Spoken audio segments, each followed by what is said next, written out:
Major Diana Cole stood at the observation deck, her hands pressed against the cold glass as she watched Titan's sky burn.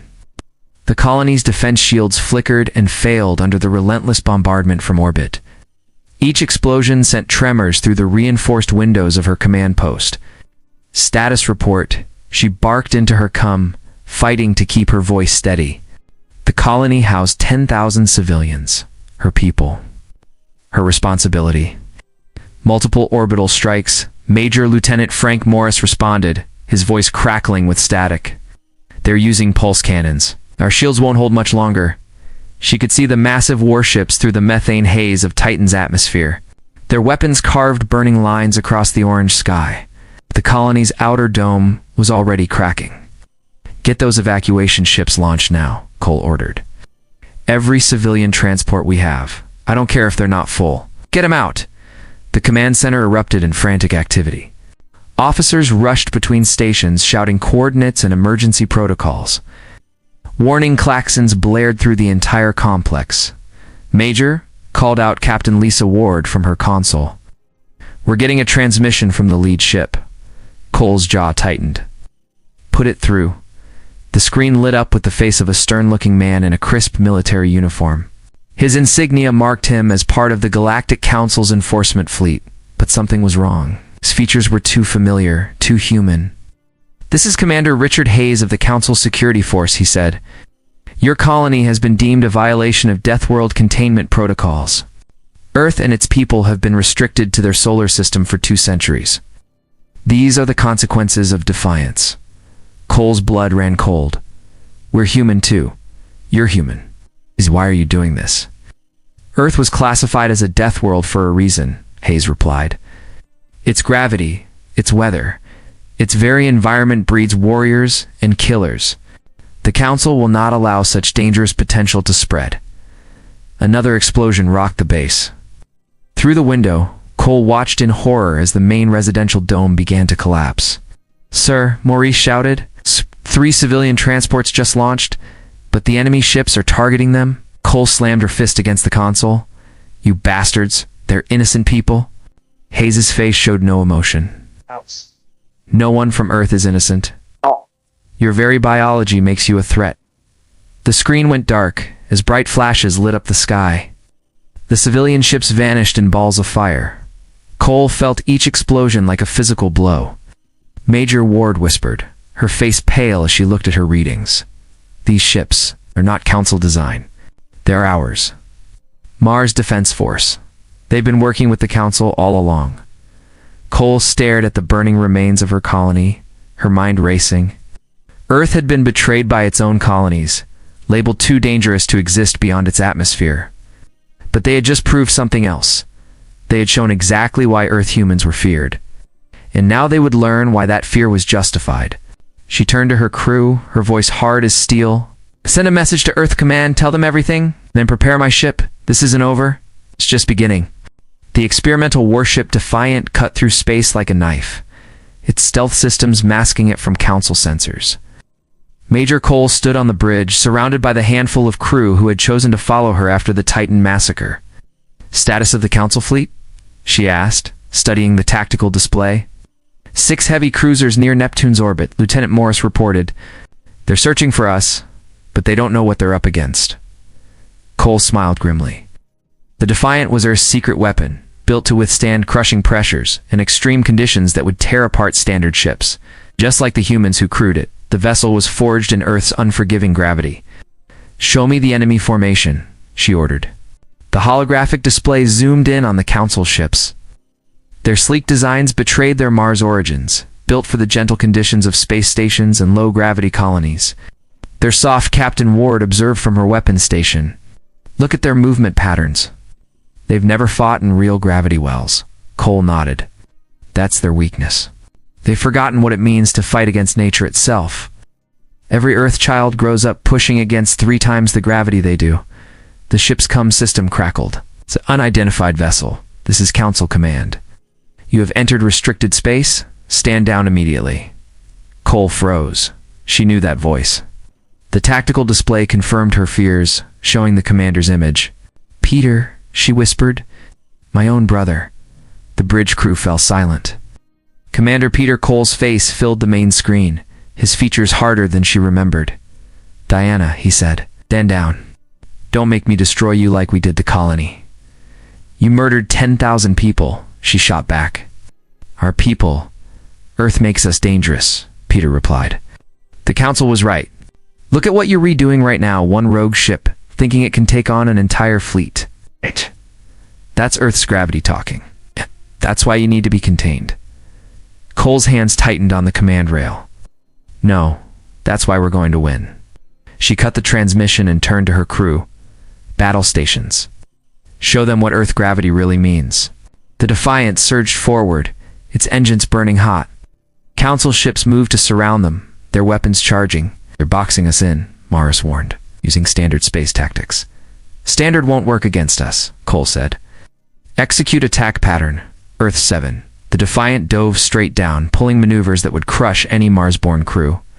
Warning lights flashed as the ship's structure groaned under forces that would tear lesser vessels apart. But then Peter's voice came through again, this time on a private channel.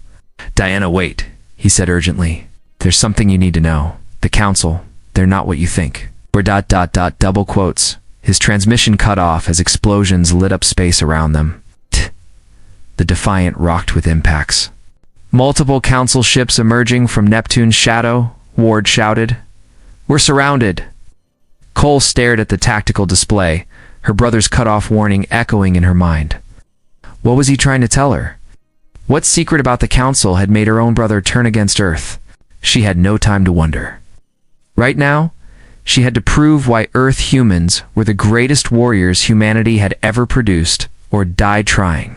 The Defiant spun through Neptune's rings, ice particles scattering across its hull like stardust. Cole's muscles strained against the crushing G-forces as she pushed the ship beyond its limits. "3 Council ships on our tail," Morris called out. "They can't match our maneuvers, but their weapons are still tracking." Cole watched the tactical display, her mind racing. Earth tactics weren't just about strength. They were about using the environment itself as a weapon. "Release the gravity mines," she ordered. "Scatter them through the ice field." The mines deployed, hidden among the ring debris. 2 Council ships hit them immediately. Their crews, unused to sudden gravity shifts, lost control. The ships spiraled into each other, their hulls crumpling. "That's how Earth fights," Cole said grimly. "We don't just endure gravity, we weaponize it."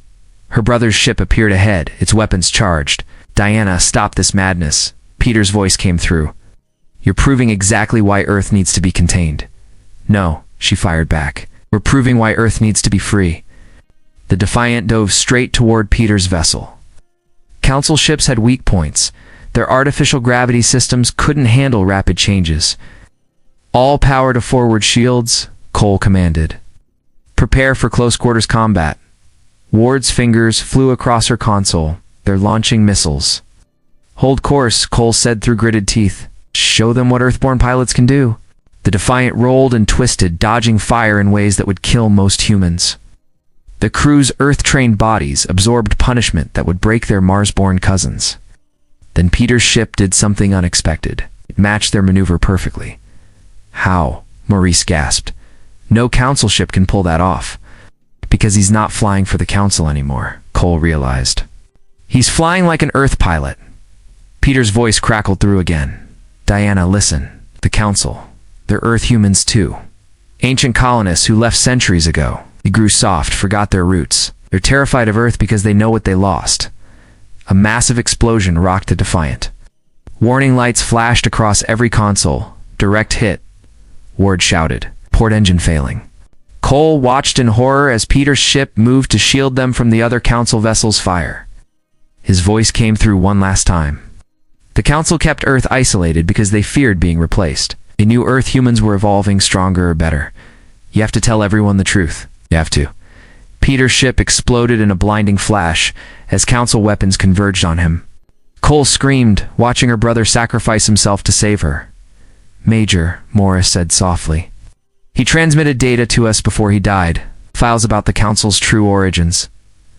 Cole stared at the debris field that had been her brother's ship, tears floating from her eyes in zero gravity. The truth about the Council changed everything.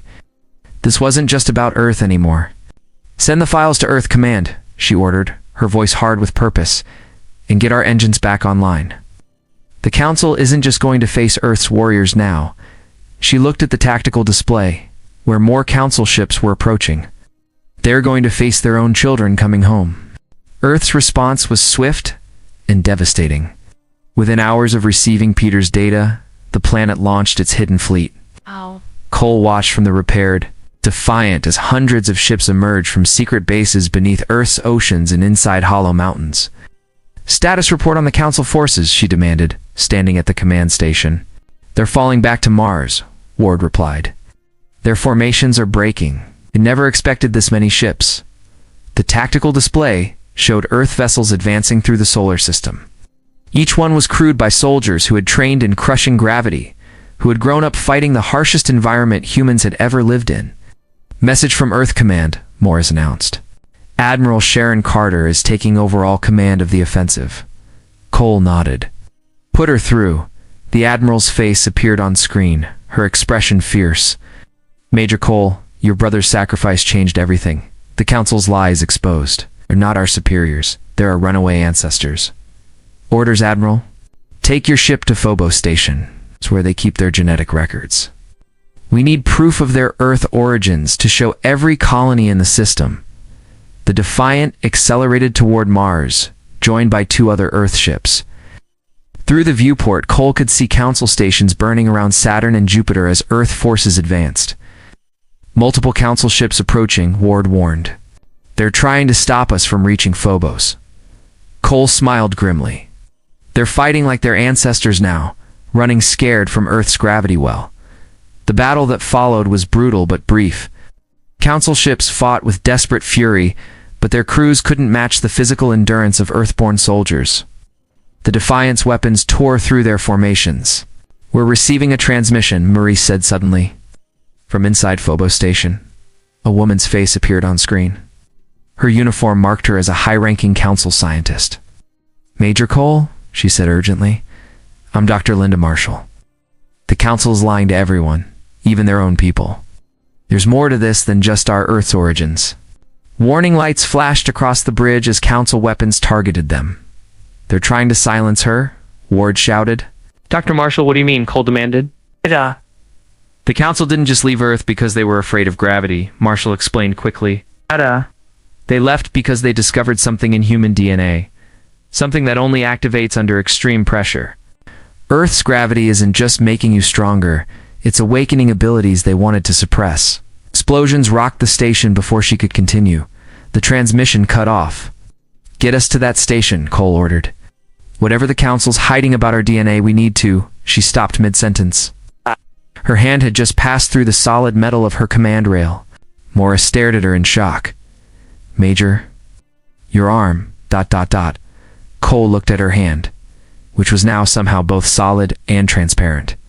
Around the bridge, other crew members were experiencing similar phenomena.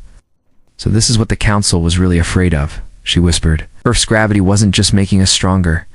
It was making us evolve into something entirely new. Through the viewport, Mars loomed closer. Somewhere on that red planet, the Council as leaders were about to face the consequences of their ancestors. Fear and the true power of Earth's children. The Council's main chamber on Mars shook as Earth forces breached the outer defenses. Cole led her team through the corridors, their newly awakened abilities making them nearly unstoppable. She walked through walls while her soldiers phased through enemy fire. They're falling back to the central chamber, Morris reported, his body flickering between solid and transparent states. Council leadership is trapped inside. Cole nodded. No more running, no more hiding. The time they faced what they created. The massive doors of the Council chamber burst inward. Cole strode through the debris facing the gathered Council leaders. Their faces showed a mix of fear and awe. Impossible, whispered Council Chairman William Grant. The genetic markers weren't supposed to activate for another 1,000 years. Earth's. Gravity accelerated our evolution, Cole said, her voice echoing through the chamber. Every generation growing stronger, adapting faster.